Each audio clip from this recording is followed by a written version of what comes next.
Prince Harry and Meghan Markle are taking applications for new friends. For me, it's very important to meeting with the right organizations behind the scenes quietly. According to a source, they are losing friends day by day in Hollywood. They can't hold on to anyone. According to Princess Diana's former butler, Paul Burrell, the Duke and Duchess of Sussex have allegedly been losing touch with their pals in Hollywood. Harry and Meghan are officially in their flop era. They're losing their high-powered friends. Harry and Meghan's circle is getting smaller and smaller, Paul told Closer. I think the A-list stars are dropping like flies. Some have already done. Oprah Winfrey no longer seems involved with them, and other celebrities have also dropped them, he added. Guys, why do you think the reason for this is? I know they get a bad rep in the media, but are they really that awful? Meghan does a ton of charity work, takes care of her family. Harry also seems to be so kind as well. They just seem very much in love on top of everything. Oprah Winfrey famously interviewed Harry and Meghan in 2021 about their decision to quit the royal duties and move to California. Potentially, and what that would mean or look like. Ooh.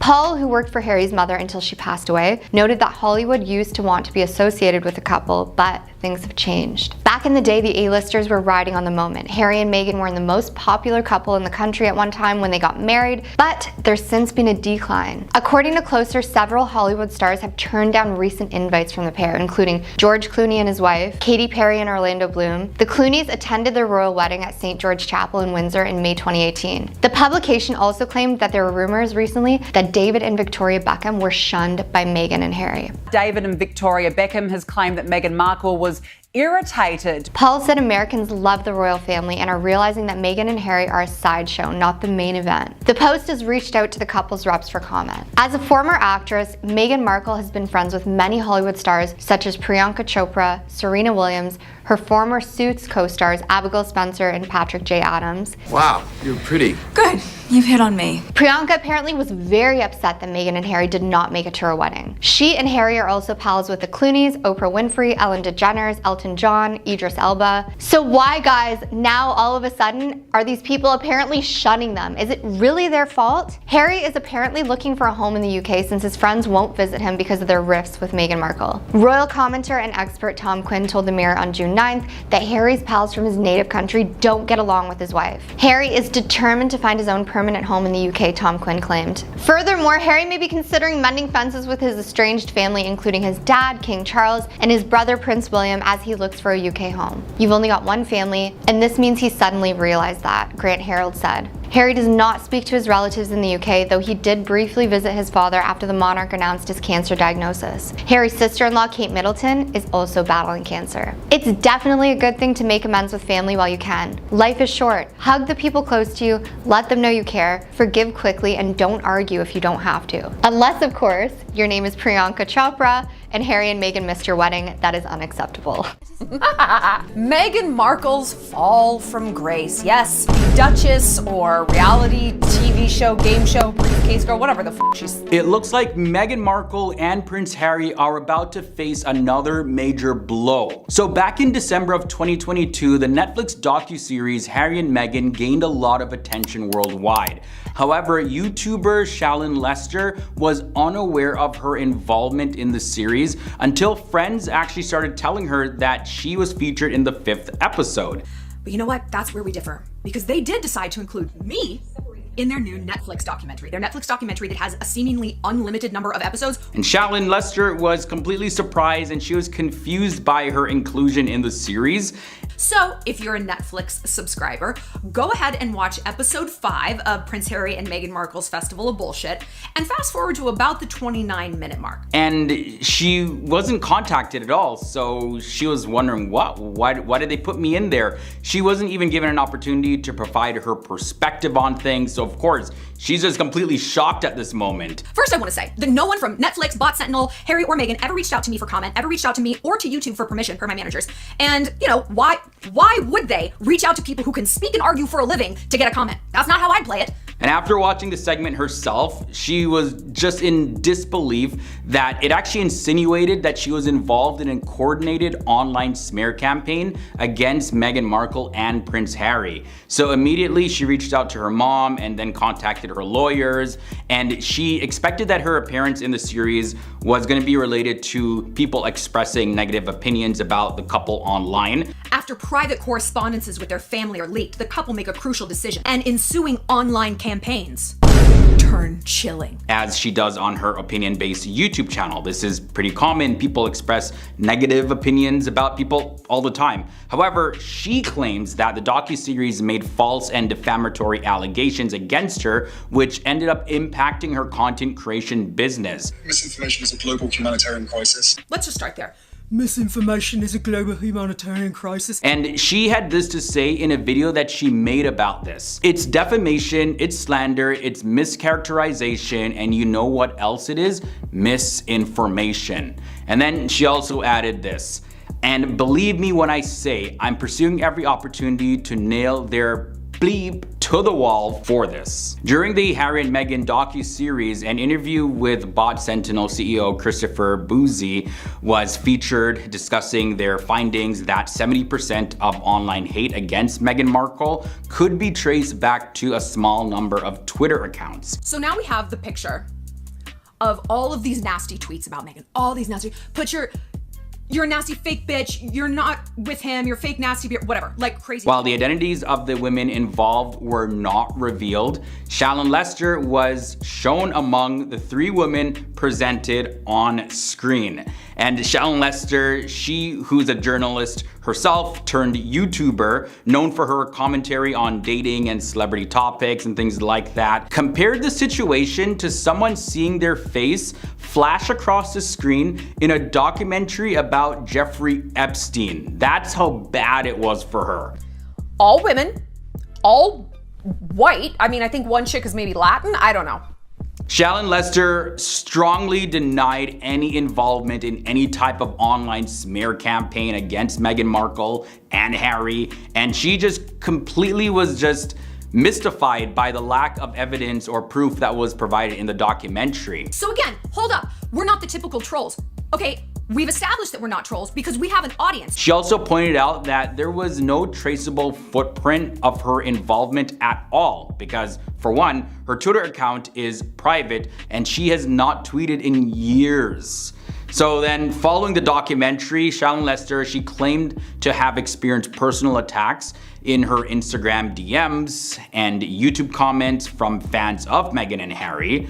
Also, she stated that there has been a noticeable decrease in brands wanting to work with her since the release of the documentary. So currently at time of filming this video, Shallon Lester and her attorney are in the process of gathering information and conducting research to prepare for potential legal action. While no legal action has been taken yet, Shallon Lester is focused on getting an apology and holding everyone who was involved accountable.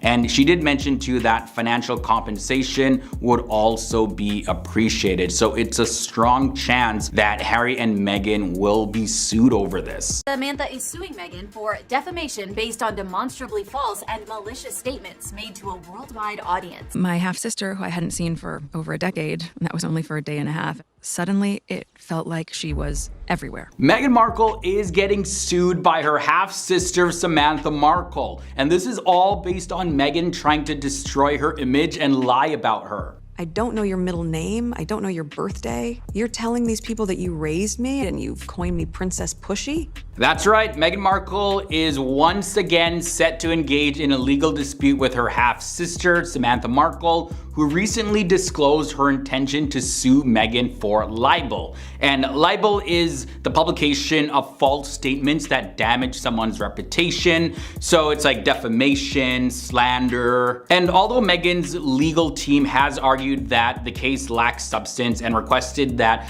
Judge Charlene Edwards Honeywell to dismiss it at the federal court in Tampa, Florida, a court filing indicates that the courtroom confrontation may still proceed. Samantha Markle alleges that the Duchess of Sussex, Meghan Markle, degraded their relationship during her interview with Oprah Winfrey in March of 2021. And according to Samantha Markle, Meghan made defamatory remarks during her interview with Oprah, including statements such as this. I grew up as an only child, which everyone who grew up around me knows. And I wished I had siblings. I would have loved to have had siblings. Samantha's like, okay, like, I'm your half sibling. You have siblings. So yeah, of course, Samantha claimed that this is just totally false, and people who grew up with them, they can confirm that this is false. Meghan also shared that she lived with her mother on weekdays and spent weekends with her father. And she mentioned that her father, Thomas Markle, lived by himself since his adult children had already moved out. I mean, this is a very different situation than my dad, right? When you talk about betrayal, betrayal comes from someone that you have a relationship with, right? I don't feel comfortable talking about people that I really don't know. Now, in regards to this case, this is what was said in the court filing. Plaintiff Samantha Markle and defendant Meghan, the Duchess of Sussex, by and through their respective undersigned counsel of record, hereby request that the court hold oral argument in connection with defendant's pending motion to dismiss the Third Amendment complaint in light of the extensive briefing by the parties. Counsel estimates a total of 60 minutes for oral argument. This complaint also targets Meghan's statements that she made on her Netflix documentary series. Samantha Markle says that these are all lies. Like when Meghan Markle said, "I was with my mom during the week and with my dad on the weekends, and my dad lived alone. He had 2 adult children who had moved out of his house. You're telling people you raised me." This is in response to Samantha Markle. And in response to some of Meghan's statements, Samantha Markle's lawyer said, "The series undermined Samantha. It both directly stated and implied that everything Samantha was saying or had said was a lie. Meghan continues to participate in and perpetuate the lies around her family and upbringing, and where Meghan could have set the record straight, she did not. Instead, Meghan continues the hurtful lies being told about her sister, Samantha, lies that have defamed Samantha, and the negative fallout that has therefrom occurred." Now, the case was actually previously dismissed, and the judge has indicated that this latest attempt will likely be the final opportunity to bring the libel allegations to trial. In March of 2023, a Florida judge ruled in favor of Meghan Markle, stating that her statements were expressions of her personal opinion about her childhood and relationship with her half-sibling. The judge further explained that the statements of opinion are not capable of being proven false, and that the plaintiff cannot reasonably disprove the defendant's subjective viewpoint of her own experiences. So at this point, it's really sounding like this is like some kind of he said, she said situation. And even if Samantha Markle is successful in bringing this to trial, Meghan would still have the upper hand. She'll have an advantage here because, you know, considering her resources and her wealth, as well as her status. But either way, it would just be another thing for Meghan to worry about among her other problems that she's dealing with, as well as this could definitely impact her public image big time. Meghan Markle is getting ready for another big legal battle, and she is prepared to defend her childhood in court. Meghan, the Duchess of Sussex, is set to provide additional evidence in a libel lawsuit filed by her half-sister, Samantha Markle. And Meghan is ready to put an end to and expose the lies of her sister, Samantha Markle. The defamation claim, which originated in March of 2022, was initially dismissed as insignificant by Meghan Markle's legal team. However, a year later, Meghan is determined to have her day in court and present her side of the story, with the intention of putting an end to her sister's case once and for all. Now, both parties have requested a court date to address the ongoing dispute arising from the lawsuit. Meghan Markle, she remains confident that the case will be dismissed once again, as a matter of fact, for the 3rd time. So this is not a new lawsuit that Samantha Markle has been pursuing. It's actually been dismissed before. Now, at the core of this heated legal battle seems to be a pursuit of attention for some reason. Like Samantha, Meghan Markle's half-sister, is determined to challenge Meghan's statements that implied that they had minimal knowledge of each other and weren't really involved in each other's lives growing up. Samantha asserts that she actually played a significant role in Meghan's upbringing and highlights the inaccurate portrayal of their shared parents by Meghan Markle. So previously, Meghan Markle had told Netflix this: "I was with my mom during the week and my dad on the weekends." My dad lived alone and he had 2 adult children who had moved out of his house. However, in a recorded interview with Newsweek, Samantha Markle disputed this statement as defamatory, and she asserts that Meghan Markle actually resided with their father on a full-time basis and only spent weekends with her mother. Samantha, she firmly believes that she played a significant role in raising Meghan. Samantha's lawyer also had these comments to add. When Meghan was in junior high school, Samantha lived in the property and was always home when Meghan came home from school. Often, she drove Meghan to school or accompanied her father when he drove. After school, Samantha and Thomas Markle would help her with her homework. And during their childhood, Meghan was very close to her older sister, despite their 17-year difference in age. Now guys, at the time of filming this video, there has been no court date that has been confirmed, but the Markle half-sisters, honestly, they both have no plans of backing down. It's like this huge sibling rivalry that has come out of nowhere over the past few years. And although there is a large percentage of people who say that Samantha Markle is just trying to stay relevant and going after her sister Meghan for clout, she wants that fame and attention, others view this as karma coming back to Meghan for her comments against the royal family. Meghan in their flop era. They're losing their high-powered friends. Meghan Markle has had numerous fallouts with her friends, left, right, and center.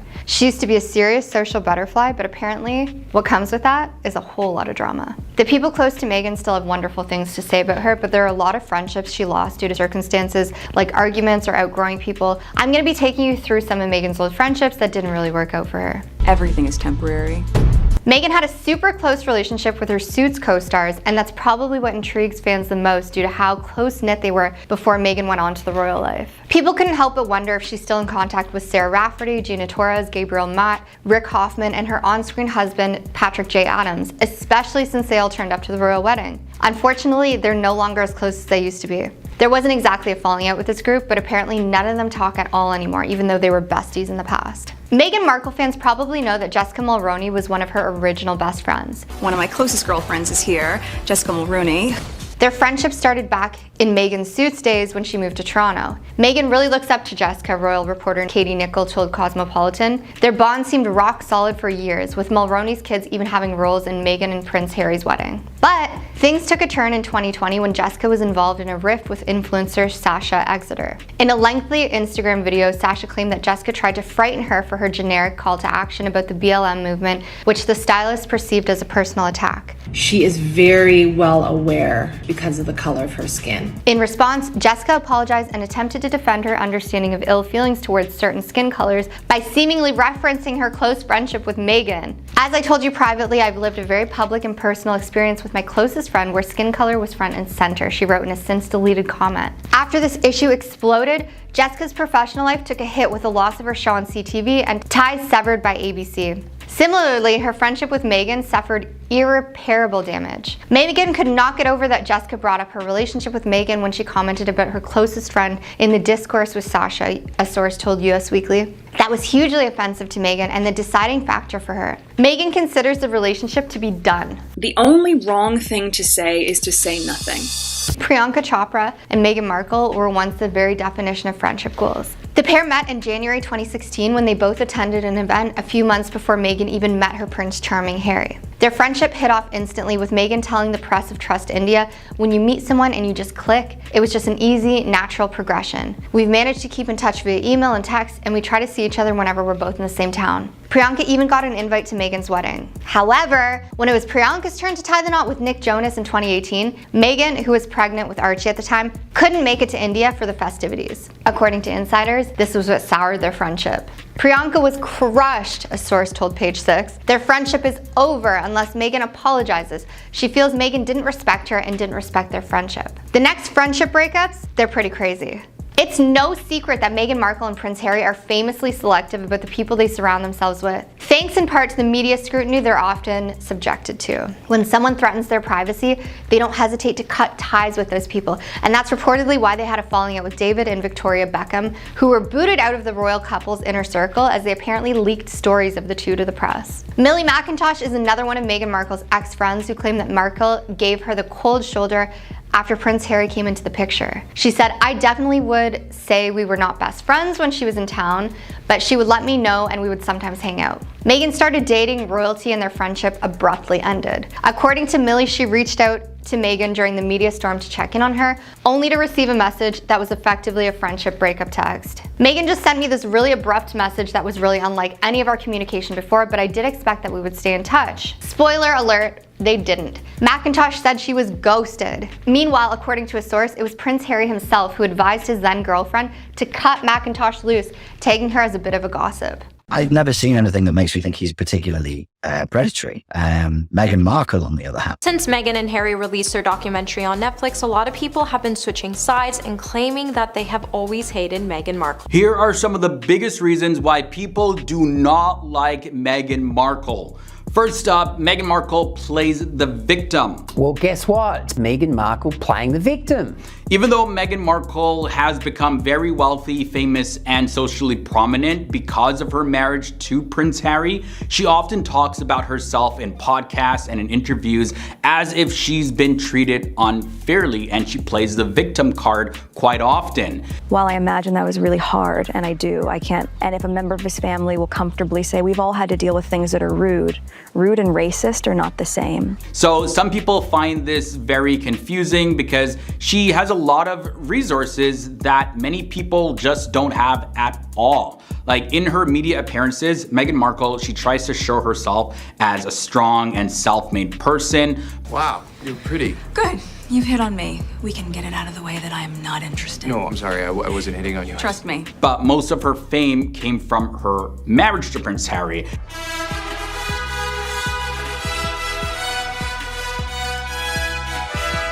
And some people think that she's just insecure and a little bit resentful. Another big reason why people don't like Meghan Markle is that she's controlling. Critics often say that Meghan Markle is controlling and manipulative, especially when it comes to her husband, Prince Harry. We've seen many instances of Meghan controlling Harry like a puppet. She seems to like being the center of attention during interviews, and actually some staff members from the royal household have claimed that Meghan Markle actually bullied them. Meghan Markle accusing royal officials of perpetuating falsehoods. There was a report in the Times that mentioned leaked emails from Jason Knuff, who is a former communications secretary at Kensington Palace, which suggested that the Duchess, Meghan Markle, acted in a way that was completely unacceptable. However, people speaking for Meghan Markle said that these bullying claims were just part of a plan to damage her reputation. So guys, what do you think about that? Another big reason is that people just find Meghan Markle very hard to believe. There have been claims that Meghan Markle has made statements that don't completely align with the facts. Like one instance was when she mentioned that a Lion King cast member told her that the reaction in South Africa to her royal wedding was similar to when Mandela was freed from prison. Wow, that's a big statement, guys. However, it turns out that the only cast member from South Africa said he never actually met Meghan. While I imagine that was really hard, and I do, I can't picture what that felt like. This is not the same. However, some people think that it's possible that she was actually talking about Lebohang Moraki, also known as Lebo M, who's a South African composer whom she did meet at the movie's London premiere back in 2019. But Lebo M, the South African composer, he denied uttering the words that Meghan Markle mentioned, adding that, and I quote, "I cannot even tell you now what month she married or what year." Meghan Markle is also viewed as a hypocrite. The aftermath continues for Harry and Meghan, but for King Charles, he found the perfect distraction in Deadpool. She's been involved in promoting various causes such as environmental, social, and political issues. However, some individuals have criticized her, alleging that her actions don't align with her advocacy. They argue that she may not always practice what she preaches. They accuse Meghan of hypocrisy, pointing to instances like this: advocating for the environment while frequently using private jets, which have a larger carbon footprint. Also presenting herself as an ordinary person while at the same time spending generously on clothing and real estate. And then also gaining fame and wealth through her connection to the British royal family, despite publicly criticizing them. Yeah, a lot of people see these type of behaviors as just being completely hypocritical. There's also the reason of social status, why people don't like Meghan Markle. So Meghan Markle has been criticized by some for promoting equality and fairness, while also appearing to be overly concerned about her own social status and the social status of her family. I joined you in London in 2019, and by that, my life had changed rather significantly. I was now married, and I was now a mom. They argue that she wants the privileges associated with being a royal without fully embracing all the responsibilities that come with it. For instance, reports suggest that she was upset when her children, Archie and Lilibet, were not granted HRH status, which is His Royal Highness or Her Royal Highness. All this because she and Harry were not active members of the royal family, so they were like, no, we're not giving out those titles. Also, people point to the fact that Meghan Markle and Prince Harry, they still have their Duke and Duchess designations. So it's like, well, you don't want to be part of the royal family, but you're holding on to the titles.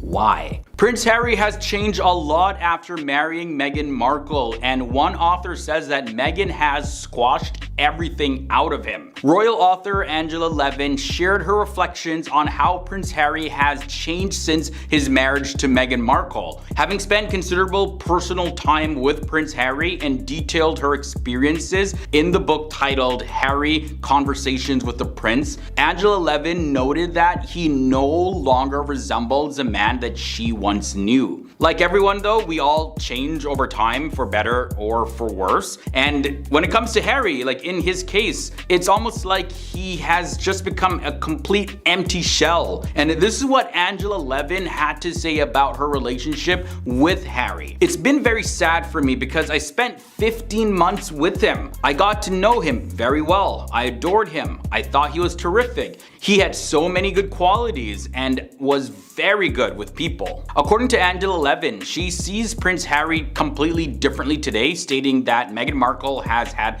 a significant impact on him in a negative way. And there has been a huge change in Harry, almost as if he has gone backwards in terms of being confident in who he is as a person. Angela literally said that Meghan Markle has, and I quote, squashed everything out of him. Then she went on to add this: I think he's very scared of her and doesn't know what to do. Whoa, yeah, so that's a big statement right there. And it definitely would not be a healthy relationship if any spouse is scared of the other spouse.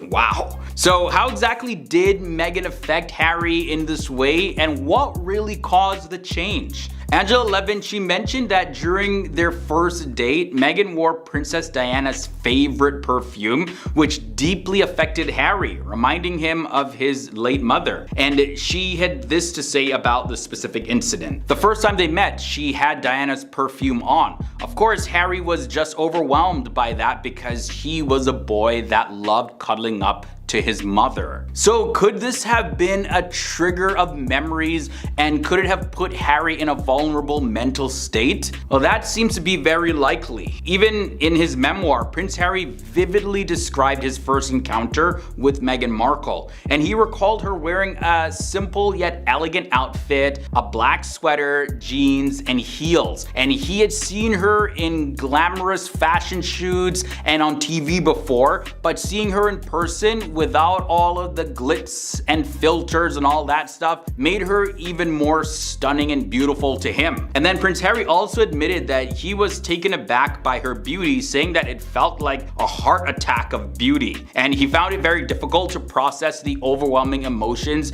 that he experienced in that moment, which affected his ability to engage in normal conversation as well as maintain his composure. So yeah, even in his own words, that first encounter there affair, it really affected him. And now the encounter left a lasting impression on him, as well as he was captivated by Meghan's charm and beauty. This is according to Harry himself. And at that moment, it's believed to be the moment that tipped the scale in Harry becoming the person that we see today. And that's pretty surprising because we can just see the change just unfolding in front of us. Now, we may not necessarily know exactly what's going on behind the scenes in their relationship, but you can tell that something definitely really shifted. Katy Perry slams Meghan Markle. They come off like such whiny I got it. Today, The Sun said Jeremy Clarkson had asked them to take down his column about Meghan Markle. Here are even more celebrities who have bashed Meghan Markle publicly. There was Sharon Osbourne. Now, during an interview on Piers Morgan's Uncensored, Sharon Osbourne actually criticized Harry and Meghan's docuseries. It's trash.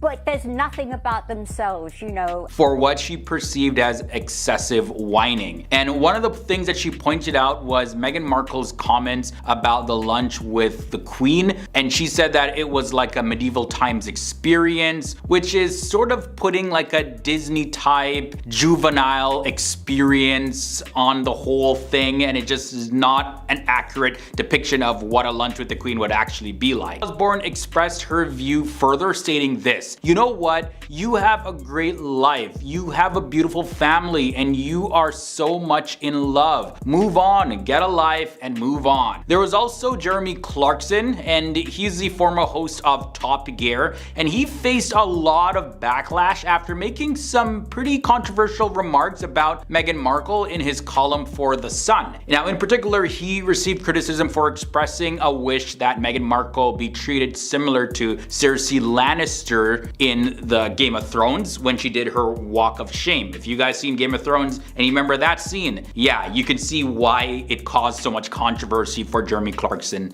to say this. In response to all the backlash though, Jeremy Clarkson took to Twitter to issue an apology for his what is called clumsy reference. While he did express dislike for Meghan and Harry's docuseries, he did acknowledge the need to apologize for the insensitive comment that he made regarding Meghan Markle. Next up, we have Howard Stern. Now, the radio host Howard Stern is known for expressing his opinion openly, and he didn't hold back when discussing the royal family on his SiriusXM show. Sometimes that will rub people the wrong way, that's my whole career. And this is what he had to say: it's been painful. They come off like such whiny I gotta tell you, man, I just don't get it. Howard Stern acknowledged Prince Harry's frustration with the monarchy due to how they treated his mother, Princess Diana, and he stated this: I get Prince Harry being off at the monarchy for his mother, so you got my empathy there. But Jesus Christ, when those two start whining about wow,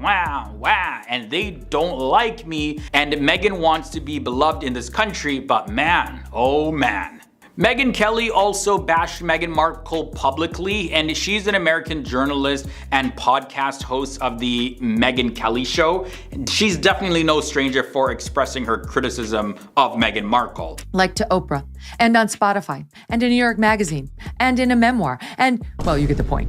She had labeled a docuseries about Meghan and Harry as uninspiring and insufferable, going as far as calling it a straight-up insult.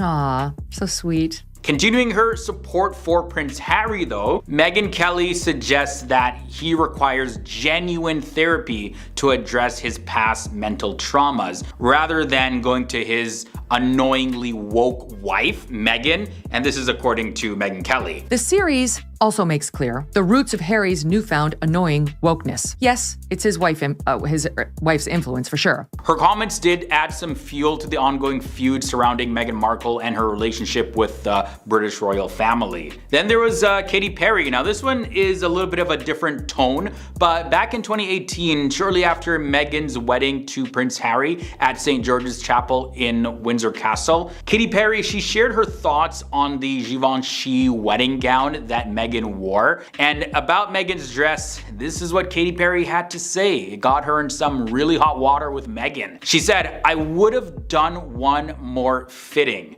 And she said this actually before praising the Alexander McQueen dress that Princess Kate Middleton wore when she got married to William back in 2011. But Katy Perry took things a little bit further when she added this comment. Kate won. I'm sorry. I'm never not gonna tell the truth. One more fitting, but I love you. And currently, it's reported that Meghan Markle is holding a huge grudge against Katy Perry due to these wedding dress comments. Queen Elizabeth II is speaking out following Meghan Markle and Prince Harry. And she claims that Prince Harry added unnecessary misery to the final months of his grandmother's life. A recent report has unveiled an inappropriate request made by Harry and Meghan to the late Queen Elizabeth II. And you're not going to believe what they requested, like the audacity. Prince Harry and Meghan Markle are asking for charity donations instead of traditional wedding gifts. Now, this story revolves around the home that Queen Elizabeth gave Harry and Meghan Markle as a gift after their wedding back in 2018.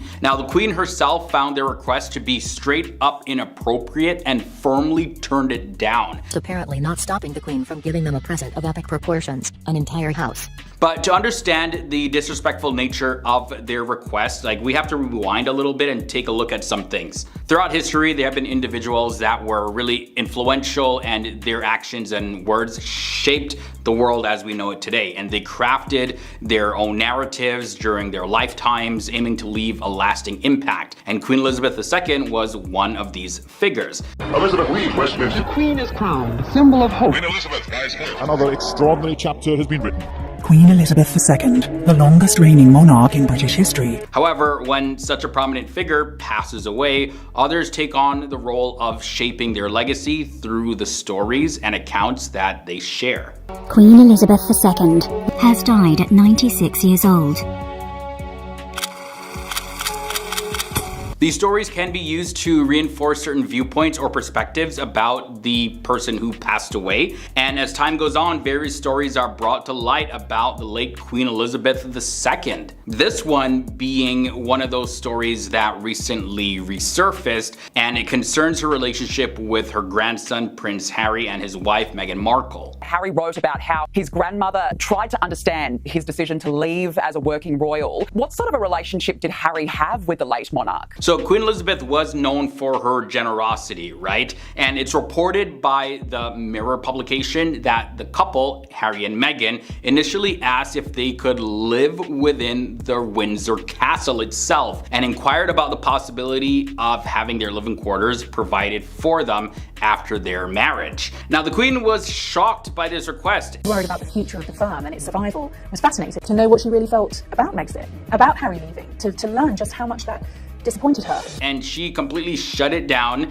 Instead, she offered Frogmore Cottage, which is a residence very close to her own, described by the late Lady Elizabeth Anson as essentially being in her backyard, her solitude, and her privacy. So it was a very close property to Queen Elizabeth II. Also, Lady Elizabeth Anson mentioned that the Queen had expressed the hopes that the couple would respect it in reference to the cottage that they were gifted, Frogmore Cottage. Meghan Markle wanted to be seen as a princess, which is likely why she and Prince Harry requested to reside at Windsor Castle after they got married. And back then, only the Queen and Prince Philip, her husband, had their own private apartments within the castle, while other family members resided in different parts of the castle. Now, Windsor Castle has been the royal family's residence for almost 1,000 years, encompassing various properties from grand mansions to cottages. And reportedly, the Queen found the Sussexes' request very inappropriate and firmly turned it down. I could just imagine the look on Queen Elizabeth's face when they requested this. Even though Meghan and Harry didn't conduct their interview with Oprah, where they bashed the royal family publicly at that time, they still had shown signs that they didn't want to be part of the royal family. Harry saying Britain was not safe for his family. And then to make this request, it's kind of a slap in the face to the royal family institution here.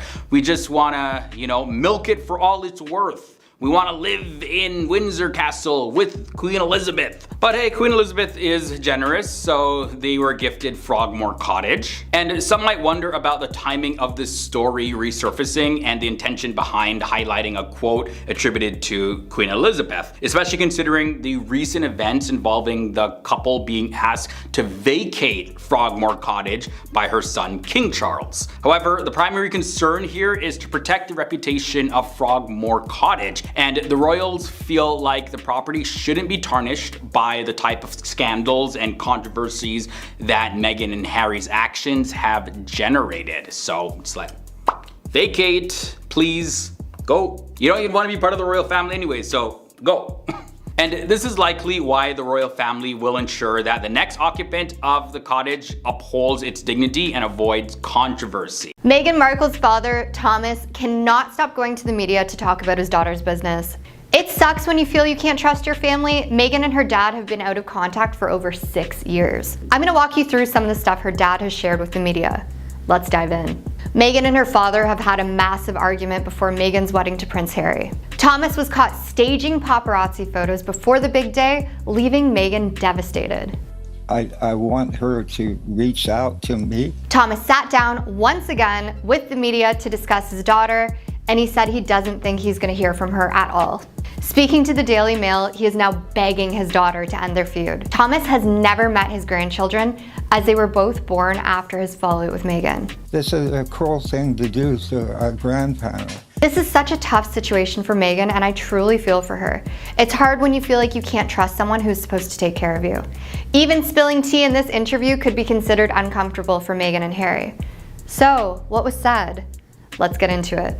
Archie and Lilibet have made very few trips to the UK and don't have a close relationship with members of the royal family. Thomas said he finds it very sad that the youngsters are being denied the right to know their cousins. He said they should be given the chance to develop that special bond. He also said that Archie and Lilibet should be given the opportunity to take part in the royal events, such as trooping the colour, something he described as their birthright. Thomas also warned the youngsters will soon start asking Meghan and Harry questions about their family. He explained, it's inevitable that they will ask their parents why they have cut them off from both sides of the family. It's really funny that he's speaking about this, and not to be rude, but it kind of sounds like it's none of his business. TV host and Hollywood actor Bobby Del Rio was asked his thoughts on this. He said, family is complex, and fortunately, fame does not solve problems, it exacerbates them. Attention is a microscope.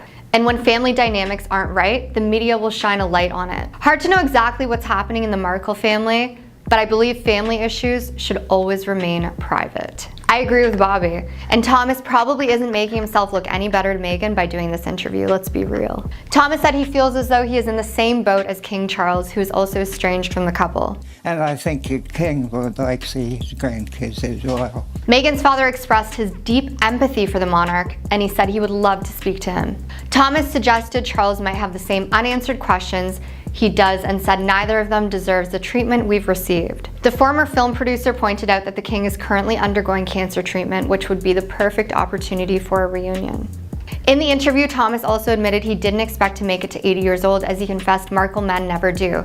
His own father, Gordon Markle, passed away at age 61. Thomas admitted that he found it strange that Harry never offered to meet with him before marrying Meghan. He pointed out that Harry had the resources to fly around the world, but didn't fly to America to see Thomas. Meghan has grown estranged from her father over the years, and the last time they spoke, he was in a hospital bed before her wedding. The pair stopped speaking after Thomas was caught staging paparazzi photos before Meghan and Harry's wedding in 2018. Thomas has opened up about the incident, admitting that he made a mistake, but has since apologized repeatedly. Thomas explained, Meghan was mad at me because I posed for some paparazzi pictures before the wedding. I was totally alone and being hounded. Is Meghan Markle entitled for thinking this? Why did Meghan Markle want to be a superstar after leaving the royal family? Let us tell you. A royal specialist claims that Meghan Markle wanted to be a superstar after leaving the royal family with Prince Harry. In 2020, the Sussexes departed from their royal responsibilities and relocated to the US. But as far as this goes, there really was no other option.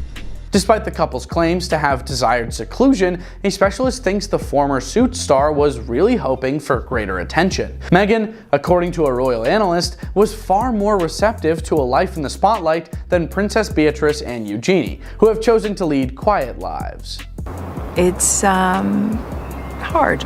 Asserting that Harry wasn't considered a spare in the traditional sense, Jane Barr wrote in the From Berkshire to Buckingham newsletter that the notion of Harry and Meghan being half in, half out when it came to their royal duties just wouldn't have worked. She suggested she, Meghan, would not have been happy with the ultimately quiet or truly independent or non-royal lives that William and Harry's cousins actually live. When we think back to Megxit, Harry was more than just the Queen's grandson, a bond that all of his relatives shared with the head of state. He was the future king's son.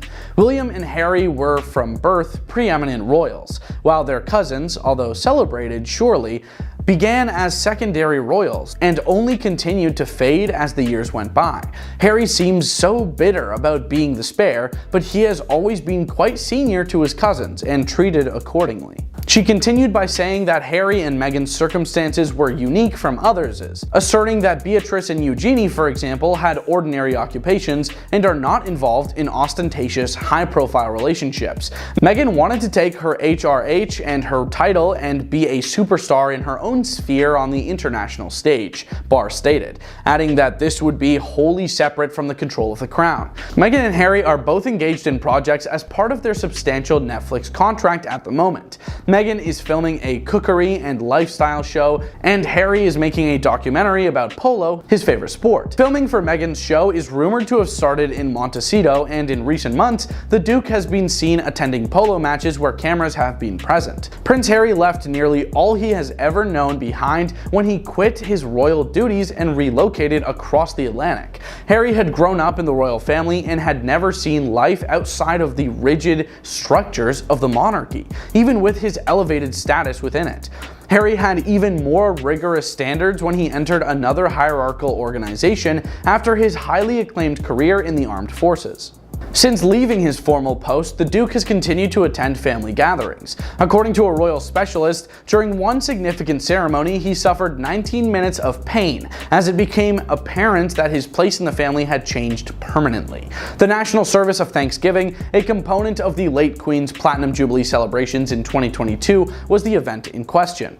In addition to a shocking interview with Oprah Winfrey the previous year, it saw Meghan and Harry attend the same event as William and Kate for the first time since their royal departure. St. Paul's Cathedral, the location of William and Harry's parents' 41-year marriage, hosted the event. So you're helping women find their voices, and I fundamentally disagree with that. Meghan Markle is yet again the center of controversy. She's been called very narcissistic, very controlling, very dominating, and faces a ton of criticism everywhere. She's been accused of bullying her staff, faking tears at the Queen's funeral, and mocking the royal family. Look, I was really ashamed to say it at the time. At the end of the day, we're all human, we all make mistakes, but does she deserve all the harsh criticism she gets? She's done a lot of good things for her family, the dog she's rescued, and also a ton of humanitarian work. But has she gone too far this time? I'm going to take you through some moments where Meghan has stirred up some serious anger in the media. These are wild. There are a number of employees, including Samantha Cohen, who previously worked with the Queen for almost 2 decades before she quit her position as Meghan's secretary, who left because apparently Meghan was severely bullying her. 2 personal assistants were driven out by Meghan's behavior. There were also 2 PAs that were bullied out of the household as well. Apparently, there have been so many reports and incidences where Meghan is accused of bullying that it would be unbelievable for this not to be true. Meghan's choice of bridal dress caused ripples of disapproval. In her book, My Mother and I, royal biographer Ingrid Seward wrote that a cousin of the Queen claimed that the monarch wasn't crazy about the gown. Lady Elizabeth told me that the Queen had made only one remark to her about Meghan and Harry's wedding, which was that the bride's Givenchy wedding gown was too white. To traditionalists, previously divorced brides wearing white at their subsequent wedding can be considered scandalous. And that was a very clear